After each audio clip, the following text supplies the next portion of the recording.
అందరికీ వందనాలు. ముఖ్యంగా నేను కొన్ని విషయాలు మీతో మాట్లాడాలని ఆశ కలిగి ఉన్నాను. మార్కు సువార్తలో 12:31 ప్రకారం నిన్నువలని పొరుగువారిని ప్రేమించు అనే మాట అందరూ వింటున్నాం.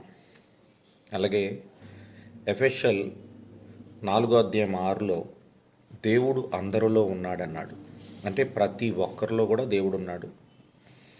ముఖ్యంగా ఈ భూలోకంలో భేదాలు ఉన్నాయండి.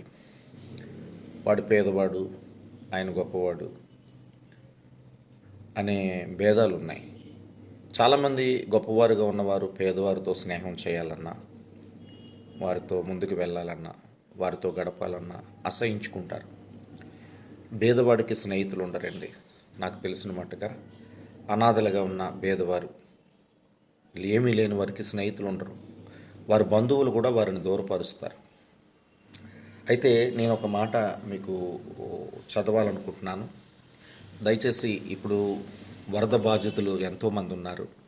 చాలా దిక్కుల వరద బాధితులు ఉన్నారు. మన విజయవాడలో ఎంతోమంది బాధపడుతున్నారు. వారికి వాటర్ అందటం లేదు, ఫుడ్ అందటం లేదు. చాలామంది బాధపడుతున్నారు. దయచేసి నేను చెప్పేది ఏంటంటే, దేవుడు ప్రేమించమన్నాడు కనుక భేదవాడిని అసహించుకోకండి. దయచేసి ఒక మాట మీకు ఒక 4 వీడియోలు కొంచెం వీడియోలు పెట్టాలనుకుంటున్నాను. ప్రతి వీడియో మీరు చూడండి. మరి సామెతలు 19వ అధ్యాయంలో 7వ వచనం నేను చదువుతున్నాను. భేదవాడు తన చుట్టములందరికీ అసహ్యుడు, అటివానికి స్నేహితులు మరి దూరస్తులగుదురు. అంటే దూరంగా ఉంటారంట.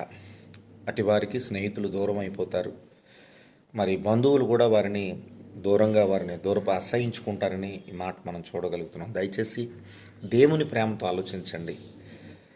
నేను ఒకరోజు తమిళనాడులో చూశాను ఒక పెద్ద ఆయన్ని.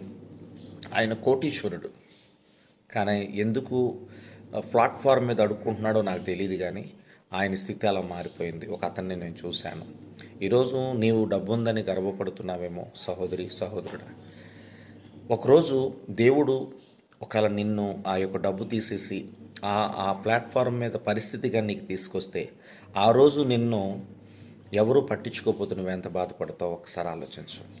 ఒక పేదవాడిగా ఉన్న ప్రతి ఒక్కరిని కూడా అర్థం చేసుకోండి. వారు ఏ స్థితిలో ఉన్నారో, ఏ స్థితి నుంచి పేదవారిగా ఉన్నారో ఒకసారి ఆలోచించి పేదవారికి అన్నం పెట్టమని దేవుడు చెప్పాడు. దయచేసి పేదవారిని ఎవరిని కూడా అసహించుకోవద్దు. బంధువులుగా ఉన్న మీరు, మీ కుటుంబంలో పేదవారు ఉంటే వారికి సహాయం చేయండి. ఒక పేదవాడికి మరి ఇంకా దూరంగా ఉంటున్నారేమో, స్నేహం భావం కూడా అంటే వాళ్ళు పేదరికంలో ఉన్నారని ముందుగా మనం స్నేహితులుగా ఉండి వారి పేదరికంలోకి వెళ్ళేటప్పటికి వారిని దూరంగా ఉన్నారేమో. వద్దు సహోదరుడా.